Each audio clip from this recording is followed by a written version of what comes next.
ഈ ഹദീസ് ഇസ്രാ മിഅ്റാജിനോട് സമാനതയുള്ള ഒരു ഹദീസാണ്. ഈ ഹദീസ് സംഭവം നടന്നത് മദീനയിലാണ്, ഇസ്രാ നടന്നത് മക്കയിലാണ്. നബി തങ്ങൾക്ക് ഖിയാമത്ത് നാളിൽ നടക്കാൻ പോകുന്ന വിഷയങ്ങളെ ഭൂമിയിലായിരിക്കെ തന്നെ അള്ളാഹു കാണിച്ചു കൊടുത്ത അത്ഭുത സംഭവമാണ് ഈ ഹദീസിലൂടെ നമുക്ക് പഠിക്കാൻ കഴിയുന്നത്. ഹദീസിന്റെ സനദിനെ സംബന്ധിച്ച് ചില കാര്യങ്ങൾ പഠിക്കണം. ഹുസൈൻ ഇബ്നു അബ്ദുറഹ്മാൻ തങ്ങള് മഹാനവറുകൾ കൂഫക്കാരനാണ്, ഹദീസുകളിൽ ഒരുപാട് റിപ്പോർട്ട് ചെയ്യപ്പെടുന്ന മഹാനാണ്. മഹാനായ ഹുസൈൻ ഇബ്നു അബ്ദുറഹ്മാൻ തങ്ങള് ഹിജറ 136 ലോകത്തോട് വിട പറഞ്ഞ മഹാൻ. മരിക്കുന്ന സമയത്ത് 93 വയസ്സാണ് ഹുസൈൻ ഇബ്നു അബ്ദുറഹ്മാൻ തങ്ങൾക്ക്. അവരാണ് ഞാൻ സഈദ് ഇബ്നു ജുബൈർ തങ്ങളുടെ അരികത്തേക്ക് പോയ നേരത്താണ് ഇങ്ങനെ സംഭവിച്ചത് എന്ന് നമുക്ക് പറഞ്ഞു തരുന്നത്. ഹുസൈൻ ഇബ്നു അബ്ദുറഹ്മാൻ തങ്ങൾ പറഞ്ഞ ആ വാക്കിന്റെ കണിശമായ ആശയങ്ങളിലേക്കൊന്ന് എടുത്തു നോക്കൂ. എന്താ സഈദ് ഇബ്നു ജുബൈർ എന്നവർ ചോദിച്ചത്? അയ്യുകും റഅൽ കൗകബല്ലദീ ഇൻഖദൽ ബാരിഹ, ഇന്നലെ അസ്തമിച്ചില്ലാതെ പോയ ഒരു നക്ഷത്രം നിങ്ങൾ ആരെങ്കിലും കണ്ടിട്ടുണ്ടോ? നല്ല കൃത്യമായ തെളിവുള്ള രാവിൽ നക്ഷത്രങ്ങൾ വീഴുന്നത് കാണാൻ കഴിയുമത്രേ. സഈദ് ഇബ്നു ജുബൈർ എന്നവരതാണ് ചോദിച്ചത്, ഇന്നലെ ആരെങ്കിലും കണ്ടോ? അൽ ബാരിഹ, അൽ ബാരിഹ എന്ന് പറഞ്ഞ് ഇന്നലെ കഴിഞ്ഞ രാത്രിക്ക്, നമ്മളിപ്പോ ളുഹറിന്റെ മുമ്പാണ്, ഇന്നലെ രാത്രി നടന്നത് നിങ്ങൾ അറിഞ്ഞോ എന്ന് പറയുകയാണെങ്കിൽ ഹൽ സമിഅ്തും മാ ഹദസ അൽ ലൈല. ലൈല രാത്രി എന്ന വാക്കിനെ ഉച്ചയ്ക്ക് മുമ്പാണെങ്കിൽ ലൈല എന്നാണ് പറയാ.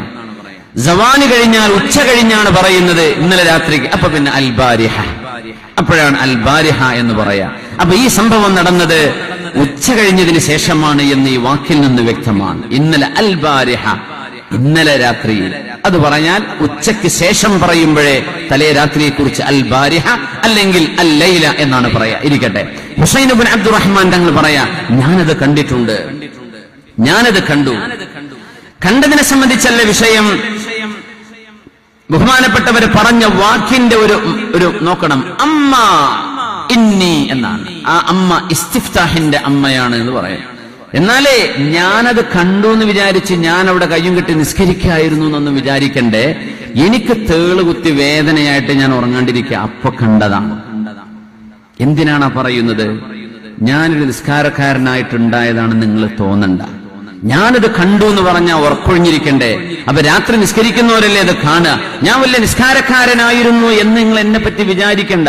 വയുഹിബ്ബൂന അൻ യുഹ്മദൂ ബിമാ ലം യഫഅലൂ ഫലാ തഹ്സബന്നഹും ബിമഫാസത്തിൻ മിനൽ അദാബ്. ചെയ്യാത്ത കാര്യങ്ങൾ ചെയ്തു എന്ന് പറയുമ്പോ പുളകം കൊള്ളുന്ന ആളുകൾക്ക് ശിക്ഷയുണ്ട് എന്ന് പരിശുദ്ധ ഖുർആൻ. നമ്മൾ ചെയ്യാത്തത് ഇവർ ചെയ്തതാണെന്ന് പറയാം, അപ്പൊ കേൾക്കാൻ നല്ല രസമുണ്ടാവും. ആള് നിഷേധിക്കില്ല, ആളെ നിഷേധിക്കില്ല. നിഷേധിക്കാതെ നമ്മൾ ചെയ്യാത്തത് നമ്മൾ ചെയ്തു എന്ന് നമ്മളെ പറ്റി പറഞ്ഞു കേൾക്കുമ്പോൾ ഒരു രസം ഉണ്ടാവുമല്ലോ. വെറുതെ പറയാ, ഇന്നലെ വല്യമ്മ 22 റക്അത്ത് വേറെ സുന്നത്ത് വേറെ നിസ്കരിച്ചിട്ടുണ്ട് തറാവി കഴിഞ്ഞിട്ട്, എന്നിട്ട് പിന്നെ ആ 11 വിത്രു നിസ്കരിച്ചിട്ടുണ്ട്. വല്യമ്മ തന്നെ നിസ്കരിച്ചിട്ടില്ല, കാലുവേദനയായിട്ട് വല്യമ്മ കിടക്കായിരുന്നു. പക്ഷെ കേട്ടപ്പോ വല്യമ്മക്ക് നല്ലൊരു രസം.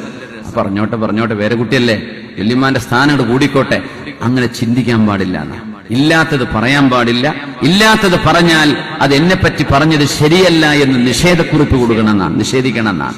ഇതാണ് നമ്മുടെ ആലിമീങ്ങളുടെ സച്ചരിതരായ പണ്ഡിതന്മാരുടെ ലക്ഷണം. ഇതാണ്. ചെയ്യാത്തതൊക്കെ അക്കൗണ്ടിലേക്ക് വാങ്ങലല്ല, ഉള്ളതുപോലും കുറെ അങ്ങോട്ട് കൊടുത്ത് ഒഴിവാക്കാനുണ്ടാവുക. ശരിക്ക് ഹുസൈൻ ഇബ്നു അബ്ദുറഹ്മാൻ തങ്ങൾ പറയാൻ, ഞാന് ആ നക്ഷത്രം വീണത് കണ്ട ആളാണ്, പക്ഷേ ഞാൻ നിസ്കരിക്കുന്നായിരുന്നില്ല. എനിക്ക് തേളുകുത്തി വേദന കൊണ്ട് ഉറക്കം വരാണ്ടിരിക്കുകയാണ്, അപ്പൊ കണ്ട കഥയാണിത് എന്ന് മഹാൻ പറഞ്ഞതിന്റെ പൊരുളതാണ്. സ്വഹീഹിൽ ഇമാം അവറുകൾ ഈ ഹദീസിന്റെ വചനങ്ങൾ ഇത് കൊണ്ടുവന്നത്, ഓരോ വാക്കിലും ഹദീസിന്റെ വചനങ്ങൾ, അഥറുകൾ ഈ ഉമ്മത്തിന് മാതൃകകളാണ്. അങ്ങനെയാണ് ജീവിക്കേണ്ടത് എന്ന് പറഞ്ഞു തരാനാണത്. അങ്ങനെയാണ് ജീവിക്കേണ്ടത്. ഞാൻ വലിയ ആളാൽ അല്ല എന്നാണ് പറയേണ്ടത്. എങ്ങനെയാ പറയേണ്ടത്? ഞാൻ അങ്ങനത്തെ വലിയ ആളല്ല, നിങ്ങൾ വിചാരിക്കണ ആളൊന്നും അല്ല, അങ്ങനെയാണ് പറയേണ്ടത്. സുബ്ഹാനല്ലാഹ്. ഹുസൈൻ ഇബ്നു അബ്ദുറഹ്മാൻ തങ്ങൾ അമ്മ ഇന്നി, എന്നാൽ എന്റെ വിഷയം ഞാനൊന്ന് പറഞ്ഞോട്ടെ. ഞാൻ രാത്രി ലം അകുൻ ഖായിമൻ, ഞാൻ നിസ്കരിക്കുകയായിരുന്നില്ല. അമ്മ ഇന്നി ലം അകുൻ ഫീ സ്വലാഹ്. പിന്നെന്താണ് സംഭവിച്ചത്? പക്ഷേ എനിക്ക് സംഭവിച്ചത് വലാകിന്നി ലുദിഗ്തു, എനിക്കൊരു തേൾ കുത്തി എന്റെ കാലിൽ. കൂഫക്കാരനായ പണ്ഡിതൻ ഇറാഖിൽ വെച്ച് നടന്ന ചരിത്രമാണിത്. അങ്ങനെ എനിക്ക് നിസ്കരിക്കാൻ പറ്റിയില്ല, എനിക്ക് ഉറങ്ങാനും പറ്റിയില്ല. ആ വേദന കൊണ്ട് പുളയുകയാണ്. അന്നേരം മഹാനവറുകൾ ചോദിച്ചു, നിങ്ങൾ എന്താ ചെയ്തത്? പറഞ്ഞു, ഞാൻ തേൾ കുത്തിക്കഴിഞ്ഞാൽ മന്ത്രിച്ചൂതിയാൽ ശിഫയുണ്ടല്ലോ, ഞാൻ റുഖിയ ചെയ്തു. സഈദ് റളിയല്ലാഹു അൻഹു ചോദിച്ചു, ഫമാ സനഅത, നിങ്ങൾ എന്തേ ചെയ്തത്? ഞാൻ റുഖിയ ചെയ്തു. അതെന്തേ ചെയ്യാൻ കാരണം? ശറഇൽ ദലീലുകൾ ചോദിക്കും. ഇമാമിയങ്ങൾ പറഞ്ഞു, ഇന്ന ഗ്രന്ഥത്തിൽ, ഇന്ന കിതാബിൽ, മുഅ്തമദായ ഒരു ഗ്രന്ഥത്തിൽ, മുഅവ്വലു അലൈഹിയായ ഒരു പണ്ഡിതൻ, പ്രഗൽഭനായ ഒരു ആലിം അതിന് ഇങ്ങനെ വ്യാഖ്യാനം കൊടുത്തു, മതി. അല്ലെങ്കിൽ നമുക്ക് ഹദീസോ ഖുർആനോ ഇജ്മാഅോ ഖിയാസോ ദീനിന്റെ അദില്ലത്തുകൾ ഏതെങ്കിലും നമ്മുടെ കയ്യിൽ വേണം. ഒരു വിഷയത്തിന് തെളിവ് ചോദിച്ചാൽ തെളിവ് കൊടുക്കാൻ കഴിയണം. അപ്പൊ പറഞ്ഞു, ഹദ്ദസന ശഅബി, ഇമാം ശഅബി തങ്ങൾ. ഇമാം ശഅബിയാണ് ആമിർ ഇബ്നു ശുറഹ്ബീലുൽ ഹമദാനി എന്ന് പറയുന്ന പ്രഗൽഭനായ ഹദീസ് പണ്ഡിതൻ. ഉമർ റളിയല്ലാഹു അൻഹുവിന്റെ കാലത്ത് ജനിച്ച മഹാനാണ് ഇമാം ശഅബി. ഉമർ തങ്ങളുടെ കാലത്താണ് ജനിക്കുന്നത്. ആമിർ ഇബ്നു ശുറഹ്ബീലുൽ ഹമദാനി തങ്ങളെ താബിഈങ്ങളിൽ പ്രഗൽഭനാണ്. ഹിജ്റ 103 വഫാത്തായ ഇമാം ശഅബി ഹദീസുകൾ, ആയിരക്കണക്കിന് ഹദീസുകൾ ഉമ്മത്തിന് കൈമാറിയ മുഹദ്ദിസാണ്. ഇമാം ശഅബി റളിയല്ലാഹു അൻഹു പറഞ്ഞ ഹദീസ് റസൂലുള്ളാഹി തങ്ങളിൽ നിന്ന് സ്വഹാബിയായ ബുറൈദ റളിയല്ലാഹു അൻഹു കേട്ടത്, ലാ റുഖിയത ഇല്ലാ മിൻ ഐനിൻ ഔ ഹുമ, കണ്ണേറ്, അതുപോലെ തന്നെ ഹുമ, തേള് കുത്തുന്നത്, പാമ്പ് കടിയേൽക്കുന്നത്, വിഷം ശരീരത്തിലേക്ക് കയറുന്ന ബുദ്ധിമുട്ടുകള്, അതിന് ചെയ്യുന്ന റുഖിയക്കാണ് ഏറ്റവും ഫലമുള്ളത്. ലാ അൻഫഅ മിൻ ഐനിൻ ഔ ഹുമ എന്നാണ് ഇതിനർത്ഥം കൊടുക്കേണ്ടത്.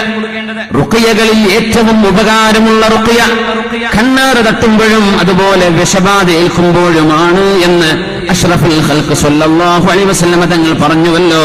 അതുകൊണ്ടാണ് ഞാനത് ചെയ്യാൻ കാരണമെന്ന് മഹാനായ ഹുസൈൻ ഇബ്നു അബ്ദുറഹ്മാൻ അസ്സുലമി തങ്ങള് അതിന് വ്യാഖ്യാനം കൊടുക്കുകയും ചെയ്തു. മന്ത്രിച്ചൂതൽ സുന്നത്തുള്ള വിഷയമാണ്. വിശുദ്ധ ഖുർആൻ ഓതുക, നബിതങ്ങൾ ഹദീസിലൂടെ പഠിപ്പിച്ച എത്രയോ ദുആകളുണ്ട്, ദുആഇന്റെ ശിഫാഇന്റെ കാരണങ്ങളുണ്ട്. ആ ദുആകൾ പഠിച്ചു വെക്കുക. അബൂ സഈദ് അൽ ഖുദരി റളിയല്ലാഹു തആല അൻഹു മന്ത്രിച്ചൂതി കൊടുത്ത് ശിഫ കിട്ടിയതും അതിന് സമ്മാനങ്ങൾ ലഭിച്ചതും നബിതങ്ങളെ പറഞ്ഞ് അറിയിച്ചതും നബിതങ്ങൾ അത് ശരിവെച്ചതും. വമാ അദ്റാക അന്നഹാ റുഖിയ, അബൂ സഈദ് റളിയല്ലാഹു അൻഹു അത് റുഖിയയാണ്, നിങ്ങൾക്കറിയില്ലേ എന്ന് നബിതങ്ങൾ ചോദിച്ചതും ഇമാം ബുഖാരി തങ്ങൾ സ്വഹീഹിൽ കൊണ്ടുവന്ന ഹദീസാണ്. ഇമാം ബുഖാരി തങ്ങളുടെ സ്വഹീഹിലാണ് അതുള്ളത്. സല്ലു അലൻ നബി മുഹമ്മദിൻ വആലിഹി. اللهم صل على سيدنا محمد وعلى آل سيدنا محمد وبارك وسلم عليه. اللهم صل على سيدنا محمد وعلى آل سيدنا محمد وبارك وسلم عليه. ഒരുപാട് സ്വലാത്ത് നമ്മുടെ ഹബീബിന്റെ ഹളറത്തിലേക്ക് എത്തും. അള്ളാഹു എത്തിച്ചു കൊടുക്കട്ടെ, അവിടുത്തെ അള്ളാഹു സന്തോഷിപ്പിക്കട്ടെ.